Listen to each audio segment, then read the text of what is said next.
Shah Iran हर दूसरे माह पाकिस्तान का दौरा करते थे और पाकिस्तान की तरक्की को हैरत से देखते थे। फलस्तीन के लिए पहली आलमी आवाज भी हमने उठाई थी। शाम, उर्दन और मिस्र की सिफारतकारी, आजादी और बहाली में भी पाकिस्तान का अहम किरदार था। सऊदी अरब में 1970 तक पाकिस्तान से ज़कात जाती थी और सऊदी शहरी खाना काबा में पाकिस्तानियों के रिज्क में इजाफे के लिए दुआएं किया करते थे। यूएई की तरक्की में भी पाकिस्तान का अहम किरदार था। दुनिया की चौथी बेहतरीन एयरलाइन यानी एमिरेट्स का कोड EK है और इसका के कराची है। ये एयरलाइन कराची से स्टार्ट हुई थी। हमने इन्हें जहाज भी दिया था और अमला भी, लिहाजा ये आज भी अमारात कराची है। माल्टा के बच्चों के सिलेबस में PIA का पूरा एक बाब है। सिंगापुर एयरलाइन और पोर्ट दोनों पाकिस्तानियों ने बनाई। इंडोनेशिया और मलेशिया की अशराफिया के बच्चे पाकिस्तान में पढ़ते थे। मलेशिया का आईन तक पाकिस्तानी वकला ने लिखा था। जनूबी कोरिया की ग्रोथ में महबूबुल हक के 5 साला मंसूबे का अहम किरदार था। भारत 1990 की दहाई में पाकिस्तान से बिजली खरीदता रहा और मनमोहन सिंह ने शाइनिंग इंडिया का पूरा मंसूबा पाकिस्तान से लिया था। दुनिया की 3 बड़ी इंजीनियरिंग फॉरम्स ने 1960 की दहाई में कंसोर्टियम बनाकर मंगला डैम की बिड की थी और हार्वर्ड यूनिवर्सिटी की इंजीनियरिंग क्लास के तालिब इल्म जहाज भरकर मुताले और मुशाहिदे के लिए मंगला आते थे और इस मंसूबे को हैरत से देखते थे।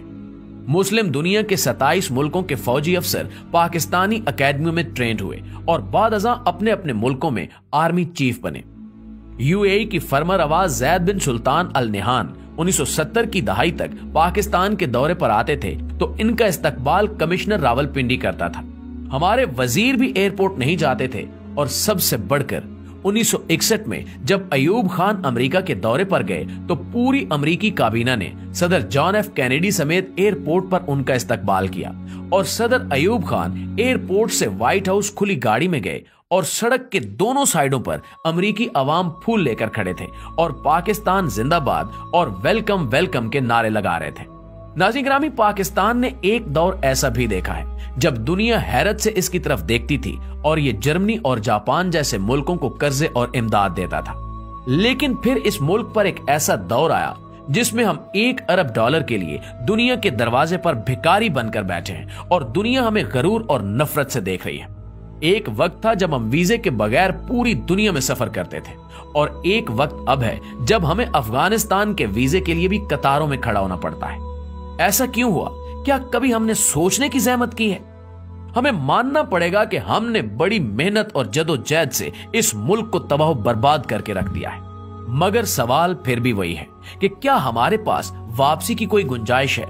तो जी हां, अभी भी वक्त हाथ से नहीं निकला। हम ताहाल एक कौम है और हमारा जोग्राफिया भी बहाल है। लिहाजा हम आज अगर नींद से जाग उठे, हम आज अपने हाल पर रहम करें तो हम 10 से 20 वर्षों में दोबारा उस लेवल पर आ सकते हैं जिस पर हम दूसरे मुल्कों को इमदाद और कर्जे दें। लेकिन इसके लिए हमें चंद बड़े फैसले करना होंगे। कोई भी सियासतदान 2 या हद 3 से ज्यादा मुद्दत तक वजीर आजम ना रह सके और मुल्क को बिजनेस फ्रेंडली बनाया जाए। कोई भी शहरी या गैर मुल्की मुल्क में कंपनी खोल सके और कारोबार कर सके और हुकूमत उसे 5 साल तक टैक्स की रियायत दे। हम फौरी तौर पर आबादी कंट्रोल करें और 30 साल की उम्र तक तमाम लोगों को हुनरमंद भी बनाएं।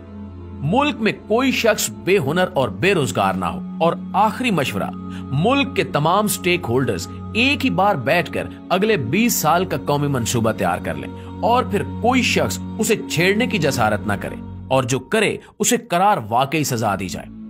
नाज़रीन, आप यकीन कीजिए कि हम इन चंद इकदामात से एक बार फिर इज्जत और आबरू की शाहराह पर आ सकते हैं, वरना हम इसी तरह भीख मांग मांग कर खत्म हो जाएंगे और तारीख के औराक में हमारा जिक्र तक नहीं मिलेगा।